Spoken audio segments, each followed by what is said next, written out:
So we finally got a hands-on for Ghostrunner 2. I said this game looks really good from the last time that we saw it. So hopefully this looks...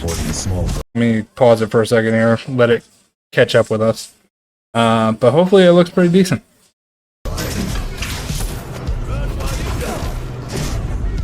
It takes a minute to like... No single player game makes you earn every acrobatic kill quite like 2020's Ghostrunner. Its fast-paced action platforming was intense and brutally challenging, but wall running, air dodging, and sliding your way around a room to chop up enemies while dodging their pinpoint counter offenses felt satisfying when you got it right. Hell yeah. My very limited hands-on time with the sequel, its brand of high-speed, killer-be-killed violence remains one of the most unique and rewarding action game experiences out there.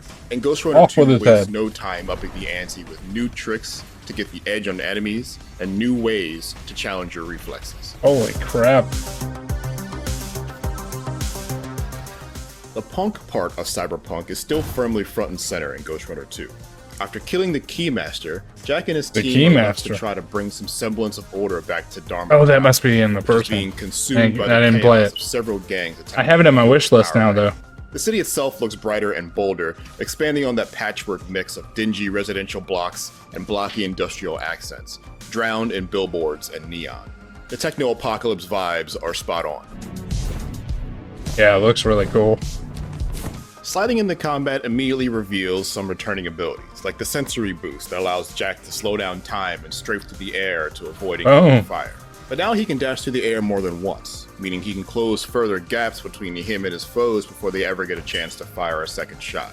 The energy meter that regulates how many dashes you get also doubles as a block gauge, a new feature that gives you another way to keep yourself safe from average melee and ranged attacks.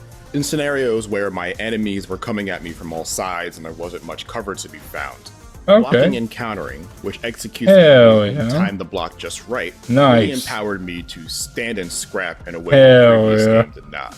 This didn't suddenly turn Jack into Ryu Hayabusa. Yeah, Ninja Gaiden. But it did help what a game. Those times in the first game where you're running in circles hoping to kite the enemies away from each other so you can pick them off individually, which brought the always forward momentum of the action to a scraping halt. I started with two special abilities. Tempest, the Force Blast-like attack returning from the first game, and the new Shuriken, which produces electrical Shuriken! Both had combat and light puzzle-solving applications. Tempest can be used to shove enemies into or off of obstacles, or to move platforms around to open up pathways. Shuriken can hit switches just beyond reach and became a very useful attack for controlling the crowd by triggering environmental hazards or stunning bad guys on approach. It's also another great way to diversify your gameplay. Yeah, because you can do either or. Just smack a shuriken into some explosive barrel. There were way more ways to enter combat scenarios than there were previously. One set of rooms allowed you to swing up directly for a straightforward assault, or grappling into a ventilation shaft up the side to flank the defending goons.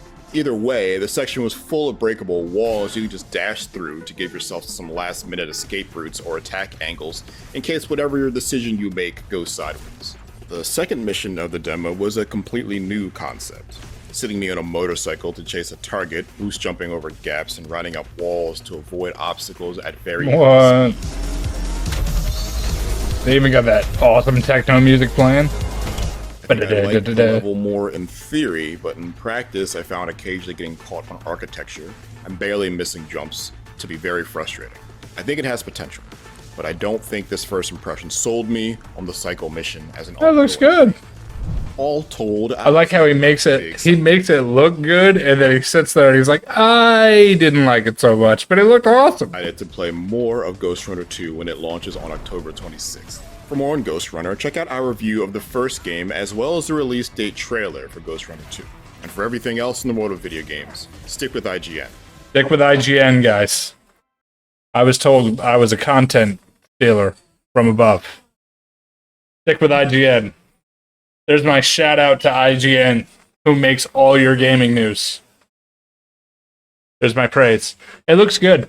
I can't wait to try it out. I got to play the first one first, though, before I do anything, because my ADHD or OCD won't allow me to play the second one before the first one. So I definitely got to play the first one first.